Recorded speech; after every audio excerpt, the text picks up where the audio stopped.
You know, the splitting of the nucleus of the atom, and we were able to do it with that large, unstable nucleus of the uranium atom, I believe is one of the most fateful moments in the whole history of humanity.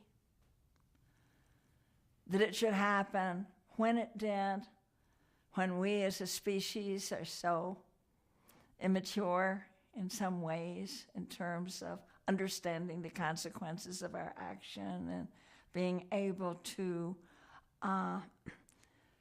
seize and ripen with the wisdom of some of our great teachers. I think it changed everything because actually it released the strongest binding power in the universe. That's the binding nuclear power which holds the neutrons and protons together. And that is the basis of phenomenal reality. And here in New Mexico, in the Manhattan Project, this changed everything for humans on this earth and for all beings, I think, because it changed our relationship to time.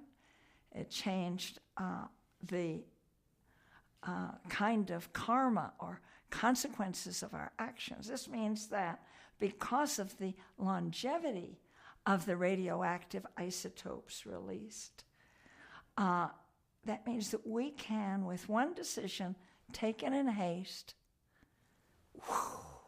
have a reach into geological time spans for not only hundreds of thousands of years, but millions of years. And now, with the use of the waste in depleted uranium, which we're using in warfare now, it reaches into billions of years. That these contaminants, the capacity to cripple and kill, to enter into the mutagenic makeup of all beings, is out and out of control. So we could just tear our hair and gnash our teeth, but that's not enough, because what that means for us is a challenge to realize something about our capacity, the capacity of mind, the capacity of consciousness that we are endowed with, the capacity for us to choose a course of action, the capacity to discipline ourselves, the capacity to wake up to the miracle of life and our capacity to shepherd and protect life. So it also had an incredible and quite dangerous, if not disastrous, effect on our democracy because of the secrecy that attended the creation of the poison fire. We bury it in the earth as if geological disposal, as if the earth were some safe deposit vault, as if it didn't move and change and have waters running through it. We think we can, we'll transmute it, but that's enormously expensive and no way to deal with the literal mountains of contamination. Please let us look at what we are doing to each other and to the future generations. And this, it's not just nuclear waste that we think of as some byproduct. It is everything. Every container, every booty, every truck, every instrument involved in the nuclear fuel cycle, So that's the poison fire. And what can it become a teacher? It must. What would it teach us? What can it teach? What do we need to learn? We can learn to be faithful. We can learn to be fearless at looking at what we have created and generated. We can learn to extend the power of our human solidarity, not only with those living now, but with the children's children's children, not only with the seventh generation, but with all the generations to come. Well, in doing that, a great blessing can occur, don't you think? It's not just like some curse that, oh, what we've done, we have to remind to make it better, somehow to protect the future ones. But no, it can be a kind of means of living into the promise of the consciousness with which we have been endowed. That's the miracle of life, our participation in life. So, that was on my mind when I was burying a treasure vase.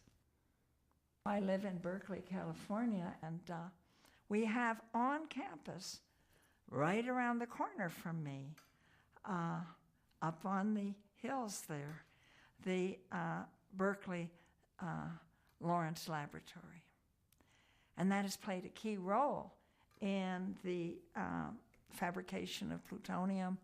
And we learned, and the citizens learned, and it became quite an issue, that they were doing experimenting with radioactive isotope of hydrogen, which is a product of the whole operation. And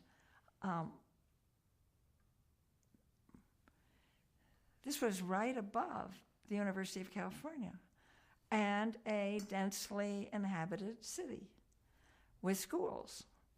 And at the Lawrence Hall of Science, right there, school children come by buses several times a week. So there was quite a bit of agitation and concern, you better believe it, that here was this laboratory working with tritium. And thought, well, that'd be a good place for a treasure vase. So in the evening, because there's quite a strong sense of security there,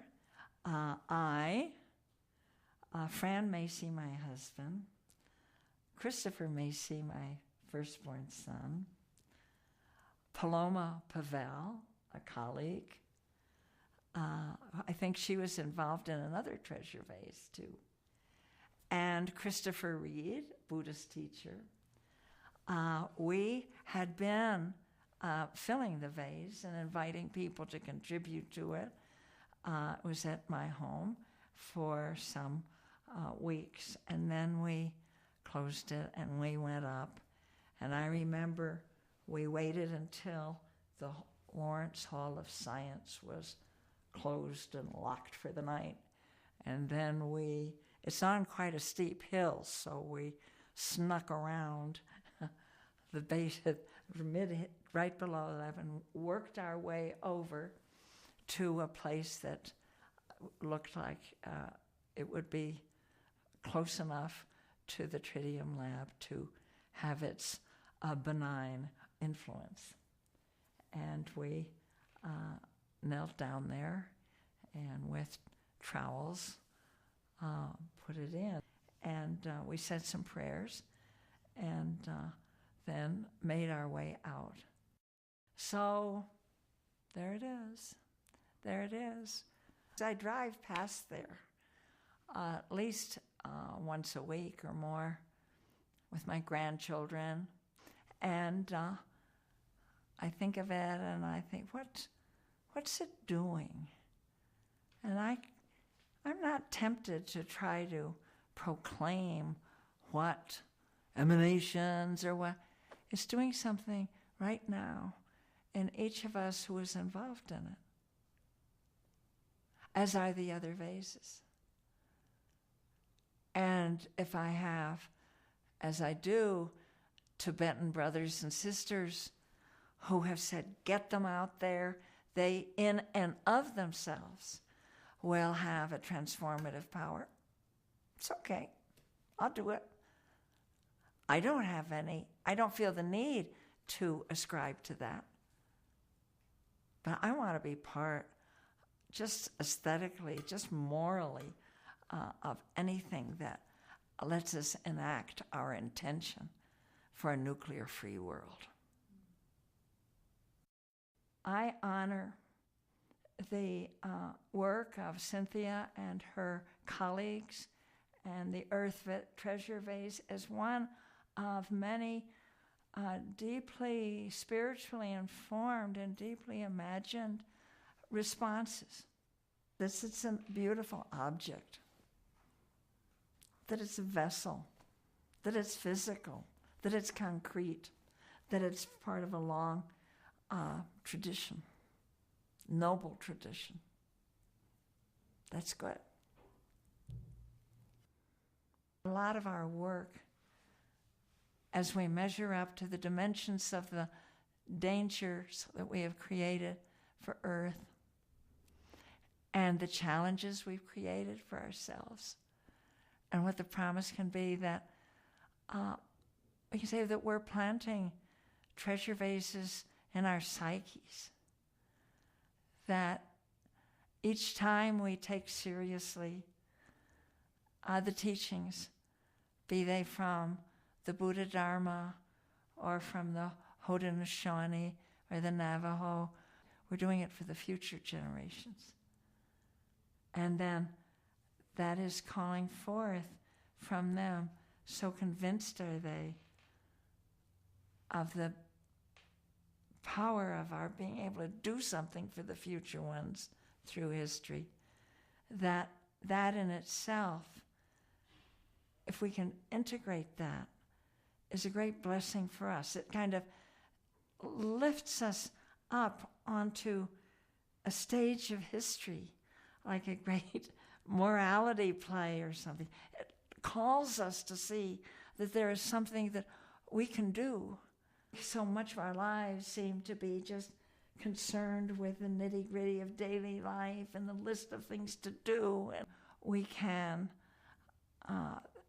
through disciplines of our mind and what we choose to do with our energy and actions, that we can play a role that can extend through time like a blessing.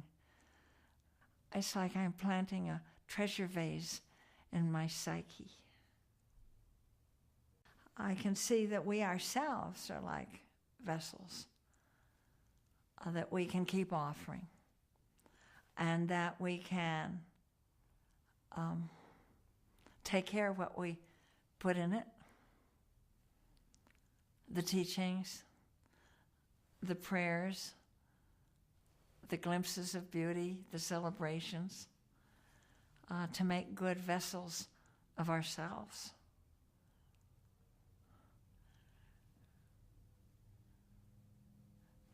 That revolutionizes how we see ourselves. The industrial growth society sees us as consumers that are needy, insufficient, driven by dissatisfactions and cravings, which are whipped up by the advertising, by the whole culture. To see ourselves as vessels of the holy, wow, that would be a revolutionary act. That would be a liberation from so much that is demeaning and tawdry and really corrosive to the spirit of our contemporary economic culture. So to see ourselves as vessels of what we want to bring to life, which is healing, we could say that's like a miracle if we could do that. But of course, that's perfectly within our power, totally. It's not just some wishful thing, because actually our way here from the beginning of time is just littered with miracles. The fact that the living cell could find itself awake on this planet, that life, the great forces of life, the living oceans, the whole story are learning to breathe.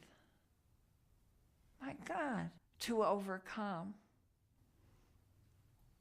diseases, to overcome slavery, to build the stupas and the cathedrals, to create the symphonies, to create the telescopes through which you can look out into the nebulae and see them looking back. What a journey it's been. So, of course, this miracle, a miracle is, we're due for a miracle now. I mean, it has to happen. Not we're due for it, but without it, this could be the closing chapter.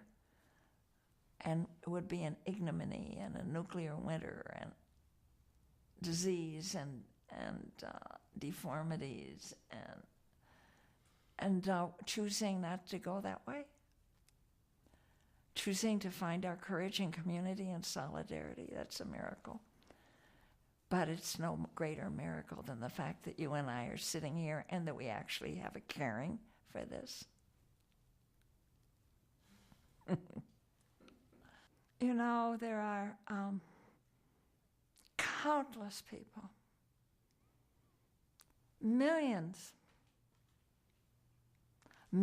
even of organizations that are grassroots based, non-profits, non-governmental organizations. That means people where they're not being paid, they're doing it, they're giving their time for works of justice, peace, and a sane environment in ways that demonstrate such ingenuity and faithfulness. There's never been a moment in history like this. It's the strongest, largest social movement in human history. And I call it the Great Turning. I think that's what the future wants. Few generations, maybe even a couple of generations into the future, will look back at us living now and say, oh, those ancestors, they didn't even know whether they could make it or not.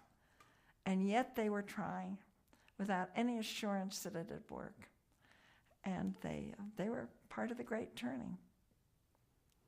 And that Great Turning is a revolution. It's the turning from a industrial growth society to a life-sustaining one. It's turning from a view of the earth, using the earth like some stockpile of resources from which you can extract what you want, and treating it like a sewer in which you can dump your wastes. It's obscene. It's at least sickening to the soul. And more people are enlisting in turning from that. There are new ways of holding the earth. There are new technologies for generating energy. There are new ways of measuring prosperity. There are new forms of teaching. There are new ways of distributing food. There's so many, like sprouts, green sprouts through the rubble of a dysfunctional civilization. So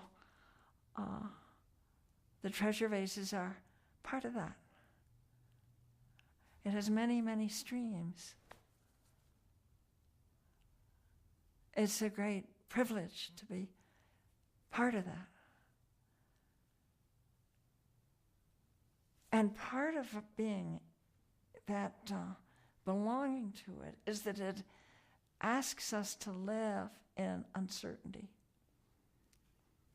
Because at the same time, there's the great unraveling going on of the destruction of living systems. And so we don't know which will win out in the end. Is it the great turning to sustainability or the final unraveling of organic, biological, ecological systems? It's underway. And that's part of the beauty of this time, I think, to accept the uncertainty, say, sure, every adventure. It wouldn't be an adventure if you knew the outcome. That's the definition of an adventure, is you don't know the outcome. You don't need to know the outcome because you just do it. And not knowing the outcome means that you are asked to bring forth yet greater courage and yet greater creativity. I think you could say that this is the great promise that if we say no to it, we do it at great risk of never really discovering our beauty and our power. The great promise that we can wake up to taking a hand with the future ones. They're particularly important to me because they are going to be inheriting the poison fire.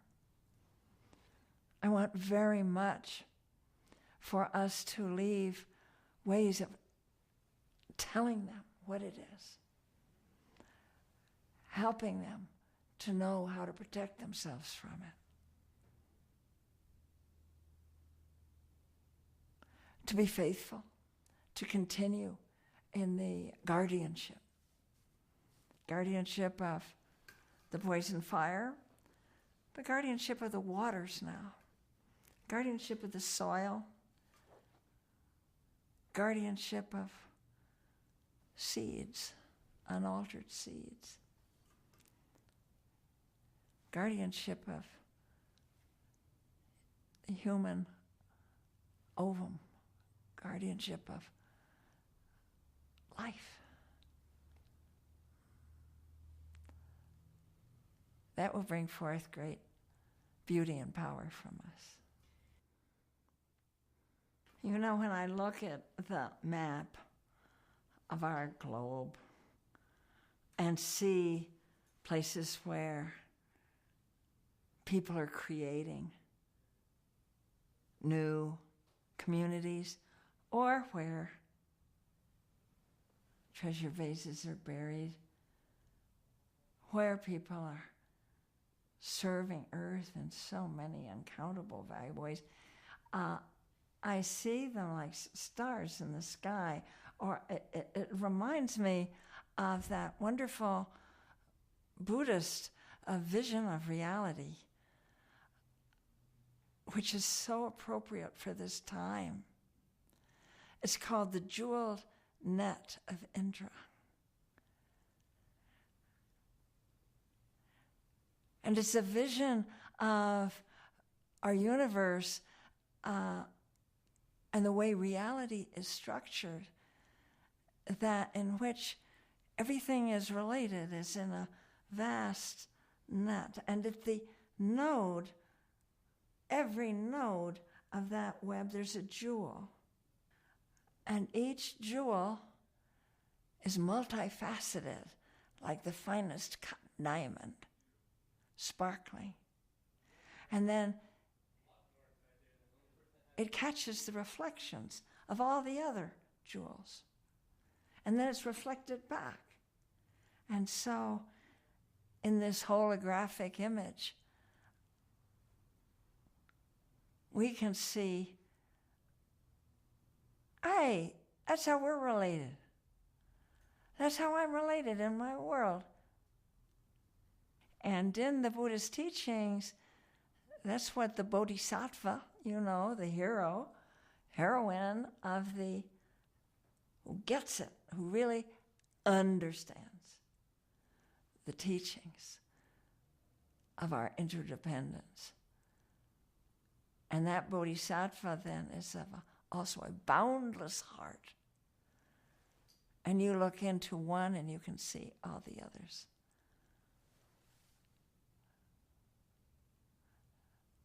So in doing putting the prayers in your vase and burying it, or going to a hearing for funding for your public school so the children get some books, whatever it is.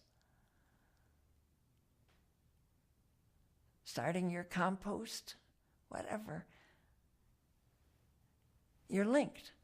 It's like you can look at that one action and see countless actions as if that's a fractal of a vast enterprise, a vast miracle. And it's not coordinated by anybody at the top. There's no ideology and no big boss. It's arising from the sacred living body of earth itself, from life on Earth's earth. We're alive. We're alive now.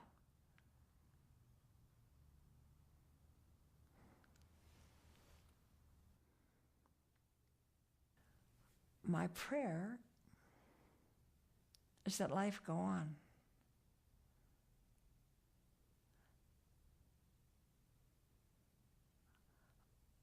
I want life to go on, this many splendored thing. I do not want it to end now because of our stupidity and our arrogance. I want it to be there. I want clean air, and I want clean soil, and I want waters, unpolluted waters for the future ones. I don't want it to be wrecked on our watch. I'd give anything. So I pray that the earth be healed through our actions, that we wake up.